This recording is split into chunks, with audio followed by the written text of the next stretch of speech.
It's Monday and time for the Back to Business podcast, featuring Calgary's industry leaders. Welcome today's show host, Kim Hayden.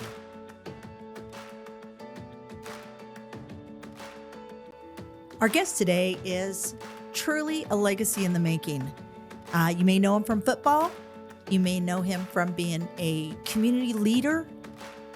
You may know him from being your RBC connection. But Jon Cornish is such an amazing human being and truly a person that we can all learn from. But first, our land acknowledgement.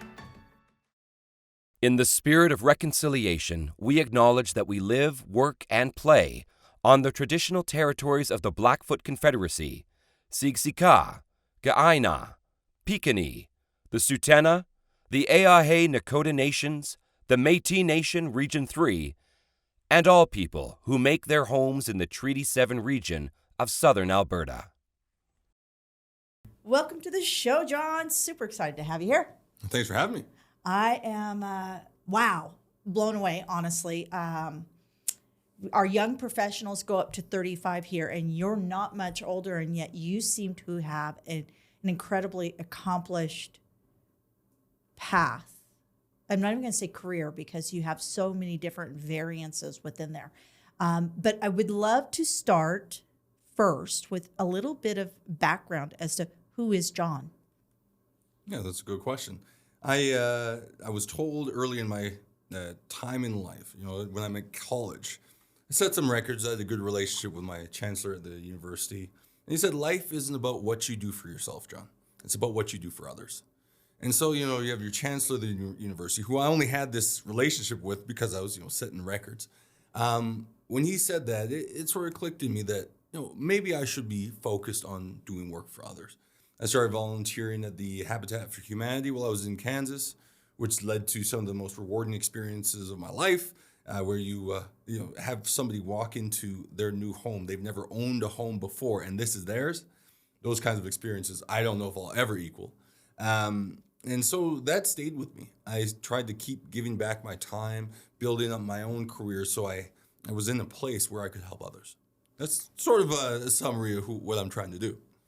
And you started doing that back during your career as a football player at KU, correct? That's okay. Right. That's right. So that would be term servant leadership. Like, we see a lot of people talking servant leadership today, but we're going back to the early 2000s. So when you put in that perspective, I had my own mom as my sort of reference point. My mom was a priest, right? But she wasn't always a priest. She originally was an entrepreneur. She had her own music practice where she was teaching music students. She was working at 2 different churches as their music directors. So she was figuring out a way to make it work, and seeing how she led, how much compassion that she had, how much willingness that she would show up someplace. I thought that was a good baseline for how I should lead. Now, I came across a sci-fi book that put it in a different way. Servant leadership, to me, is the idea of the hindmost, the one who leads from behind, the one doing the work, and hopefully that inspires others to do the same. That's that from behind. Like, we see that like in wolf packs. So we see down in the States, there's different programs for returning veterans, young veterans, that will actually go out and walk with wolf packs, right? And they actually learn from the structure within that. I love that. I totally get everything you're saying. I've always been into community service. But there's a big difference between community service of volunteering with a community association, like what I had always done, and you creating the associations. So what I want to do is go through a little bit so people understand more so how you got your start with your football career. But I want to quickly move into this is the game changer. You are the game changer now, right? And it has nothing to do with carrying a football. But let's start with your career, and then I want to move into Black Chambers and how you got that going. How does that sound? Yeah, that's cool. Before we started recording, we talked about sort of 8 to 14 being formative time, when I was in my grade 8 year at St. Thomas More, my high school, I came home after an awards ceremony with the trophy of each team that I was on. I was on 4 teams that year, and I won the MVP for each team. I think that sort of set some expectations in terms of my potential achievements as an athlete early on. And that was all sort of nice to haves, because just a few years before that, I had seen Donovan Bailey win Canada's Most Outstanding Athlete, the Lou Marsh Trophy, now the Northern Star Trophy. And for me, because I was following Mario Lemieux, Wayne Gretzky, I'd seen those guys win, but they didn't quite look like me. Seeing Donovan Bailey win it, I was like, oh, maybe this is something I could do. And so in grade 8, winning those trophies was like, okay, maybe I'm on to something here. And my mom always stressed the academics and made sure that I did those. But then, following through football, track, all of a sudden, I'm in, number 1 or number 2 in all these different things. And at the end of my high school career, leads to a scholarship. Of course, that scholarship involved me sending out 100 VHS tapes to different universities. There's no links to YouTube. This is before DVDs. VHS tape. And I was lucky enough, and this is within the last year, I encountered the person that worked the UPS store. And she was like, John, how did your football career go? And I was like, it's funny you asked, right? Because I sent all this stuff out, got a bunch of scholarship offers, but I ended up choosing Kansas because that's where I had family from my grandpa's side, my mom's grandpa. So spent my time there. Originally, it wasn't so clear that I was going to be the starting running back. So I started pursuing other things. I was a student senator. I was a vice president of my housing. I was actually the chairperson of the homecoming committee for all of student housing. So it was interesting to get involved in all those things. And then sort of the football time, started picking up, and then I ended up winning the team MVP twice. And I set records I still hold at Kansas today, which led to a draft pick by the Calgary Stampeders. I did go to the NFL Combine. By then, sort of some other factors had gotten involved. Am I going to be the guy that can be Canada's best athlete as a backup in the NFL? Nah, I didn't know that. So I tested the waters in the CFL, and I guess the rest is, as they say, history. Oh, you had good company. I mean, it worked out well for The Rock. So, it's the CFL. And I was saying, you know what? And if you're listening to this, NFL, nice and everything. But man, CFL, Canadian football moves. It's twice as fast. I was joking with Jackson. I said, I think that the American football is more designed so that there's more intermissions to buy hot dogs and beer. But the Canadian football is just those guys are lean and running. They move fast. I love going here and just seeing all even the tailgate parties and the excitement, and the fact that as an athlete, you get to be part of all these people's lives, so you don't even realize, and part of their tradition, right? That's what's really cool. It's something I wasn't so aware of until after I retired. I was lucky enough that the Flames were like, let's keep John around, and they created a role for me as a game day ambassador. And then all of a sudden I was still part of the team after I retired. So I actually take great offense when somebody says former Calgary Stampeder. It's like, I never left the payroll. I've been around since I retired at every single home game. So it's been it's truly incredible to see the love and the passion that the fans have, and to be able to now tailgate with them, celebrate during the game with them, and now thanks to the Red and White Club being renamed Stamps House after the game, get to party with them after the games as well. Very cool. So let's talk a little bit about your education and what you're doing as a profession today, because it just seems like your profession, you have all these different facets to your life. And let's talk about your profession, and then how you're able to leverage, because we're talking money, and we know that getting business revenue, we know what the statistics are between women's startups, persons, from, Indigenous or new Canadian. We know that there's all these things, but you're with RBC. So walk me through what you do with RBC and what are some of the things that you're working internally to make those opportunities better. Yeah. So before I ever had football, before I ever had sports, I had an idea. I was walking past a bank with my mom, and I saw a gentleman in there, well-dressed, shaking hands with somebody else, and they both seemed really happy. And I was like, you know what? You can help people with money. I didn't know what the job was called, but it was 6 years old. I decided, I want to help people with money. Nobody ever helped my mom with money. I want to help others with money. And so I ended up, thinking, psychology, I'm going to be working with people. I want to know how they think. All right, so I get my psychology degree in university. And then sort of as I become the starter on the football team, I'm like, okay, let's start thinking about the next step. I was always thinking about what next. I get introduced to one person who introduced me to another, eventually to Jim Davidson, who was at First Energy. And Jim brings me into the office, spends about 90 minutes with me, brings in multiple of his compatriots. And by the end of it, we have a plan to get me from football player to investment advisor. I execute upon that plan and end up finishing level 1 of the Chartered Financial Analyst designation before I retired from football. I had 3 years in the bank branch at that time. And so what it resulted in is me getting a job offer before retiring, which made me retire. So it was interesting. A lot of people don't know that. He got injured. No, I had a job offer. I had been preparing for this point.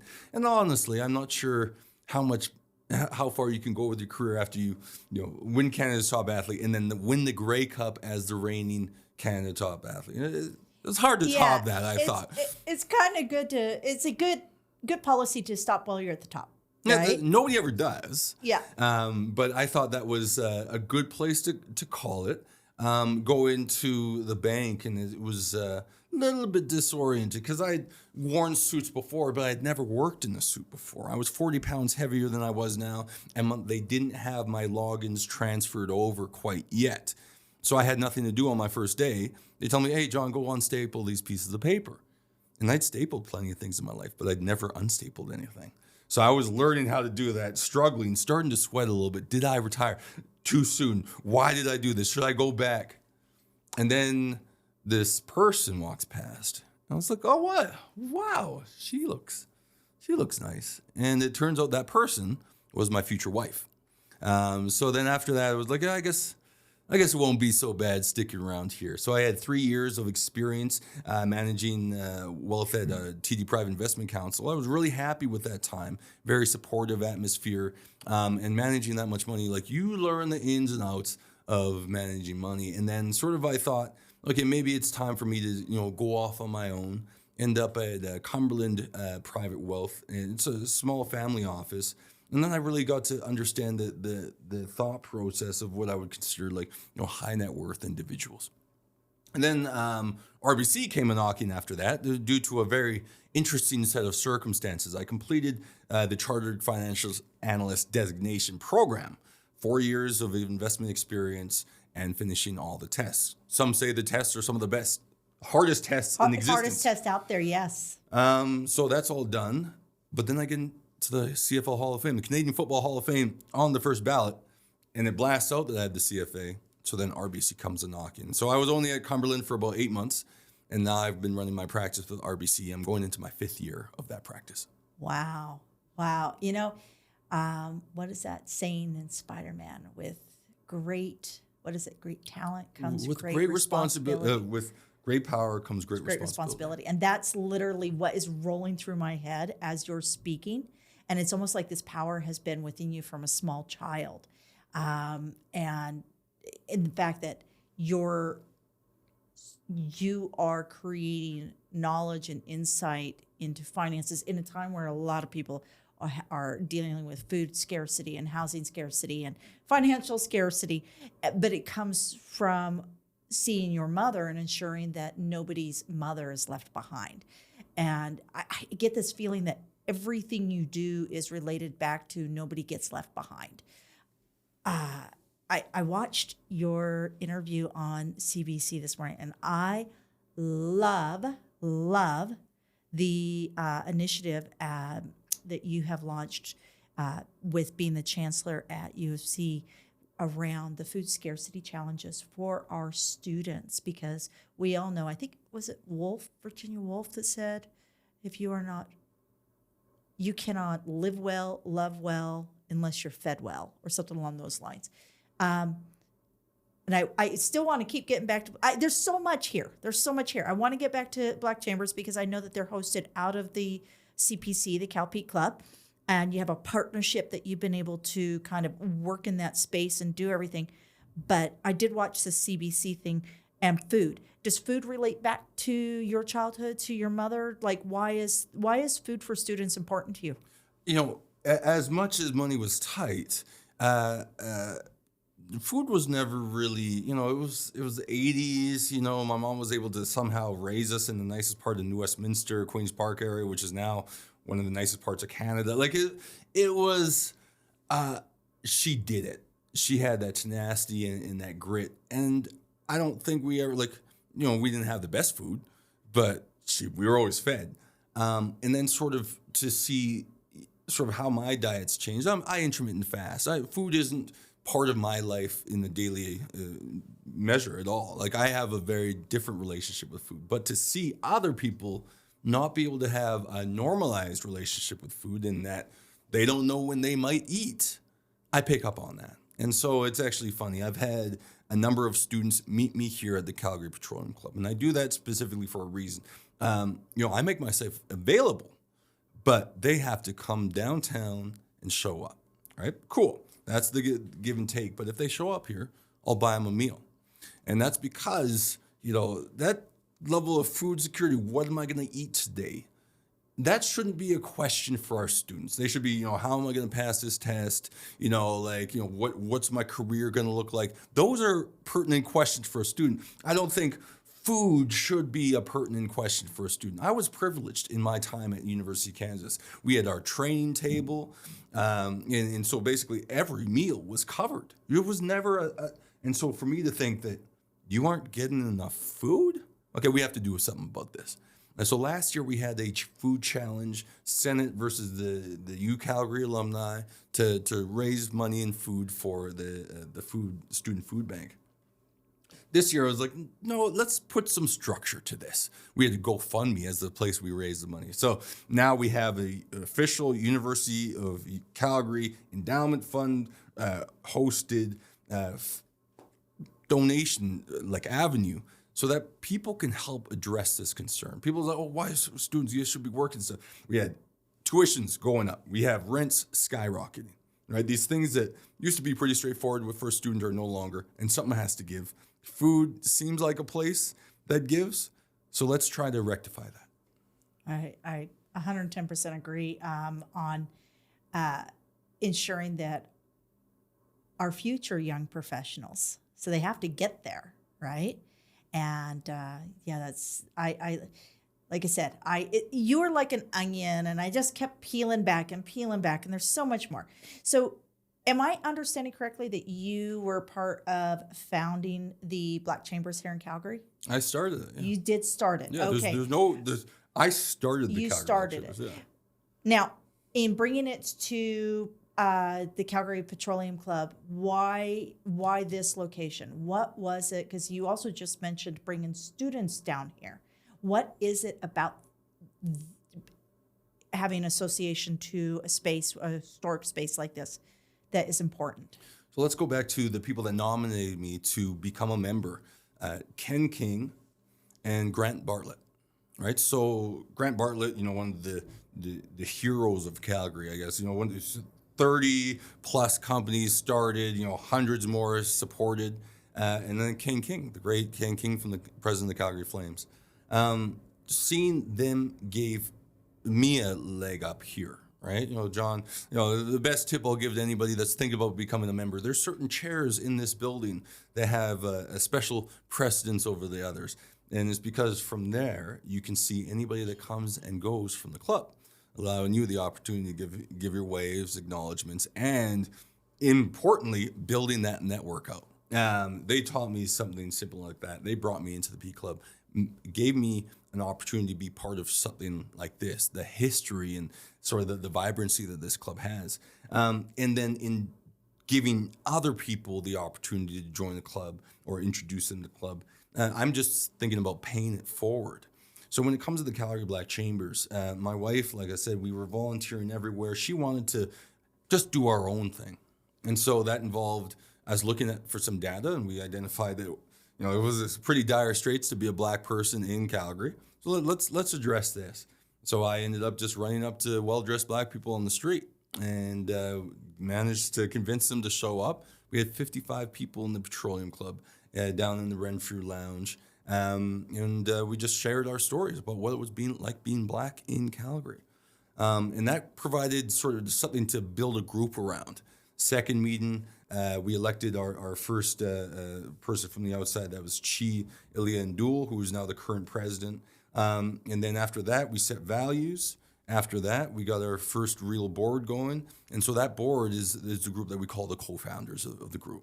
So we went from not really having any Black group at all to having sort of us be registered and official by 2020. But importantly, there was a few key pieces. I took my experience from my volunteering with the Calgary Foundation, which I still do, to understand that's where we should put our money. So it's all charitable donations right off the bat.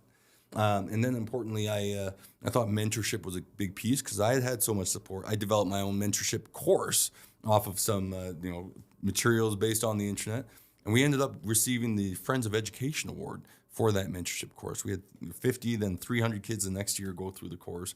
And then we tried on the best effort basis to pair these students with mentors as well.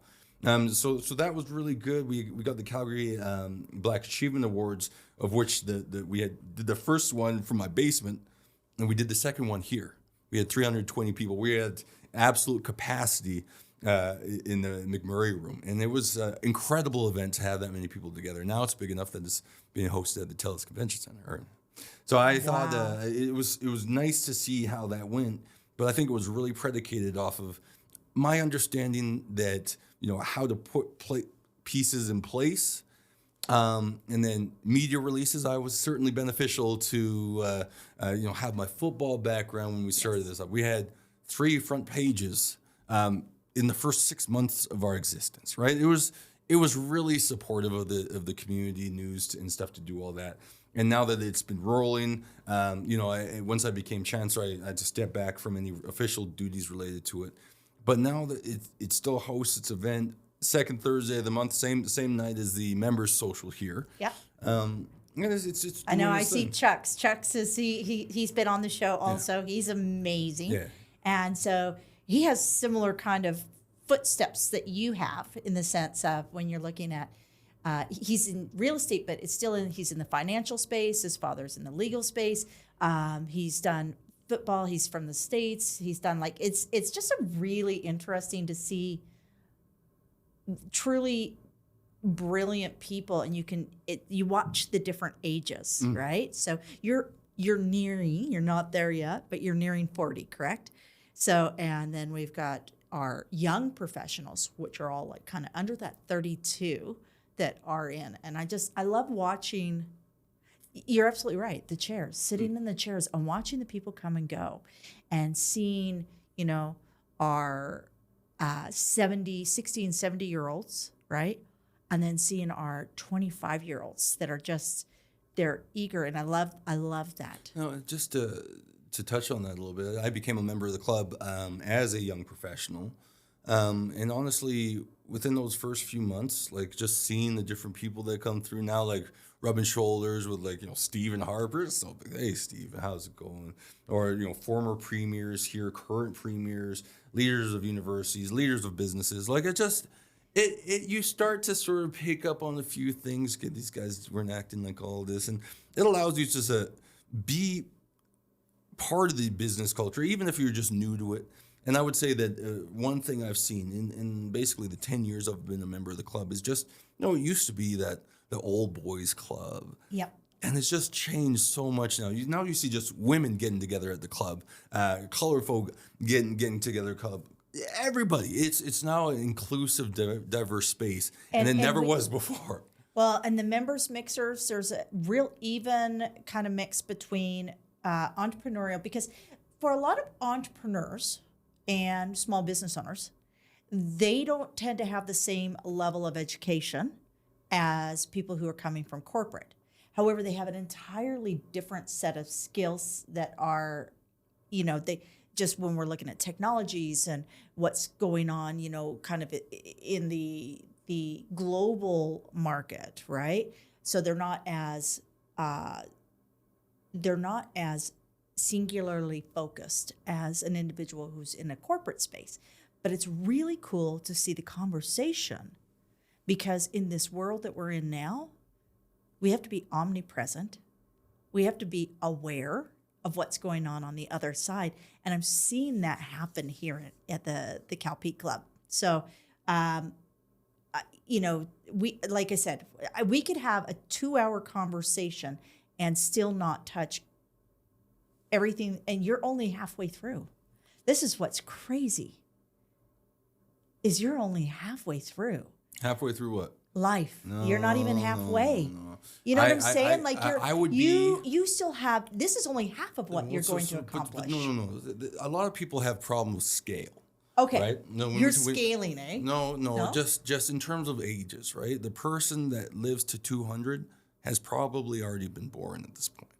Right? Gen Alpha, yes. And so when we think about like longer term life scales, we're in a place where technology is advancing at an ever increasing rate, right? We probably have the rudiments of getting rid of dementia, probably pieces of getting rid of cancer, right? And then heart health is a difficult one because very often it's predicated on somebody's own lifestyle, but we've seen a sort of a healthy sort of approach come to life. People are trying to be more healthy. People losing weight.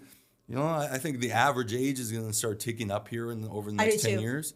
And then past that, just ever increasing returns on the technology, increasing lifestyle. I've been tracking we had Dr. Kapoor on here, and he was talking about how the science is there for, organ replacement with your own organs. And there's so much going on. And, but no, I guess where I was going at was, you have reached so many lives. You've inspired so many people without even being within the same, geographical space with them. You've inspired. And as we mentioned, between the ages of 8 and 14, there's this huge impact on people's lives. And so some child has probably watched you, and you've literally changed the trajectory of their life.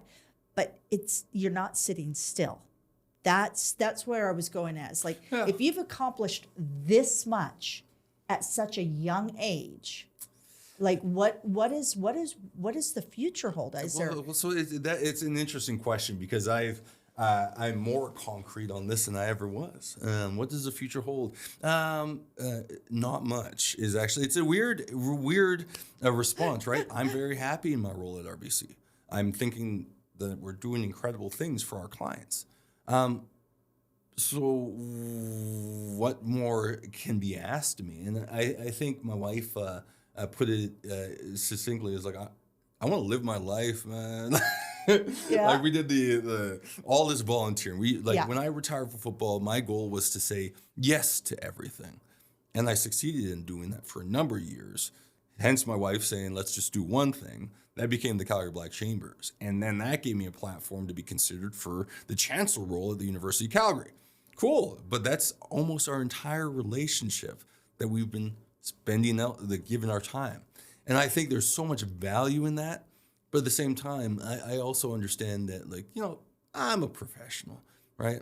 There's starting to be a sort of preponderance of cash generated by my business.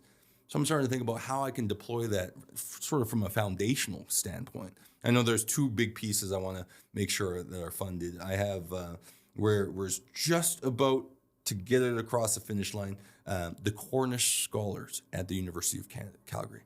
So this would be a prestige scholarship, similar to the Rhodes Scholarship at Oxford, in that top students are receiving capital to be, here at the university, and this would be actually just targeted at Black students. Right. Amazing. So, like the goal ultimately of the Calgary Black Chambers to make Calgary the best place to live and work for Black people. I think this would be a piece of that puzzle. So, funding that up, and then obviously there's this trophy that we haven't talked about. Yes. The so-called Jon Cornish trophy. It's housed at my main contribution to it was getting it housed at the Canadian Football Hall of Fame. I would like to ensure that Canadian football is forever remembered, and so I'll probably be trying to endow a portion of my assets to there. Wow. From serving Habitat Humanity while you were doing your studies, while you were doing, performing at absolute peak levels, to, all that you are establishing. It's challenging enough just to volunteer, but to lead the charge. And, Calgary's blessed to have you. Oh. But let me ask you this. So I'm going to ask you two questions. We're going to wrap this up. One is, what do you think is the Calgary advantage? Because there's a lot of cool stuff happening here. And there's cool stuff happening because we have an entrepreneurial mindset. That's why I started the Chambers, right? Like, why don't we just do something that's targeted? Why don't we just create something ourselves? I think that's the Calgary advantage. When you have people out there that aren't just sitting back, what job should I have? What job do I want? Right? It's a very different mindset. And I think, there's still, a decent part of the poor population. They're just, I just want to show up at work and go home. Right? But that's not me. And that's not these entrepreneurs here in town. It's not my clients. We have people in this city that are just willing to I'm going to take some risk so I can do something special.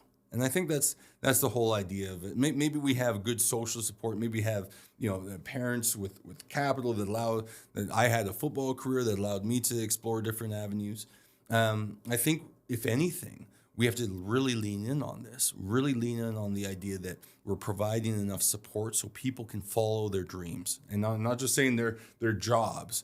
Create new things, and I definitely feel like we have everything in place, especially at the university, to really support that vision. In closing this, and like I said, you are only a few years past where our young professionals age range, and yet we have our new young professionals program here at Cal Peak Club, and the goal is to really create this space that's safe to learn from, people who have already excelled within a certain space, and to ask questions, because mentorship is critical to success. What are 3 things, I'm totally putting you on the spot, if you could give 3 pieces of advice to the young professionals, especially in today's world where everything is moving at light speed, opportunities are opening up left, right, and center, what are 3 pieces of advice that you would give young professionals? So I will be speaking with the young professionals I think in June. So I don't want to front run myself. So what am I going to say outside of that? Okay, so we'll have 3 things. 1, eliminate expectations, right? If you are on the right path, great. Thinking that your path will result in all these outcomes and stuff. Why are you on the path? Is it for those outcomes, or is it because of the journey? And I think that's what people have to understand. Life is a journey. Your goal may change. You might have a business that's going to be, trying to create pencils that are, revolutionary. But then all of a sudden, through that process, you come up with, these erasers that we actually made are revolutionary, right? Proceed down your path. Just don't have any expectations about the outcome, right? Allowing you that openness to pivot. On the second one, I would say, as we've talked about, talk to your mentors. Have a diverse set of mentors. Get mentors outside of your line of business, outside your normal crew that you would hang out with. Diversity of opinion is so valuable. It's shown returns in the stock market, and it shows return on life. So I have a lot of different mentors, a lot of different things. I'd recommend everybody do the same. And then sort of on the third one, I would say when it comes to, and this is going to be a little bit interesting one, my clients have dealt with it. I have lots of buddies who have dealt with it. When it comes to a financial decision, there's no greater financial decision you'll make in your life other than your spouse, right? Your spouse is the greatest financial decision you'll ever make.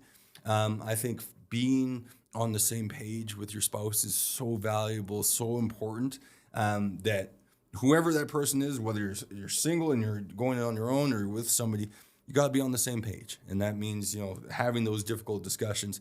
The goal, I think, for me in life was to find a life partner. I found that, and we've been together a decade. Not everybody will have luck in finding that, but I think if you're open and you're willing to express what you want to do in life, really talk about your goals and finding somebody that matches up with, there's few things more rewarding than that. So, if you find a spouse, just understand how important that decision is. Don't be afraid to learn how to unstaple things, because you never know who you'll run into. Absolutely. Absolutely. And I'm just going to add one more thing that I think is beyond evident with who you are, is always look for opportunity to also volunteer, be involved. We don't have enough volunteers out there. And it's such an excellent opportunity to find those mentors and find those people.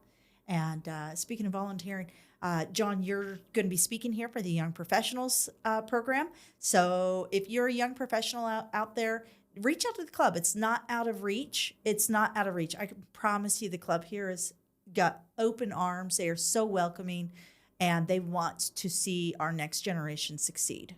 Absolutely. Jon, I can't thank you enough for your time. Oh, thanks for having me. Thank you for joining us today on the Back to Business podcast. Be sure to visit calpeteclub.com, CALPETECLUB.com, to find out more about upcoming events, networking opportunities, and membership. If you are not already a valued member at the CPC, where we are proudly connecting and supporting Calgary's business leaders.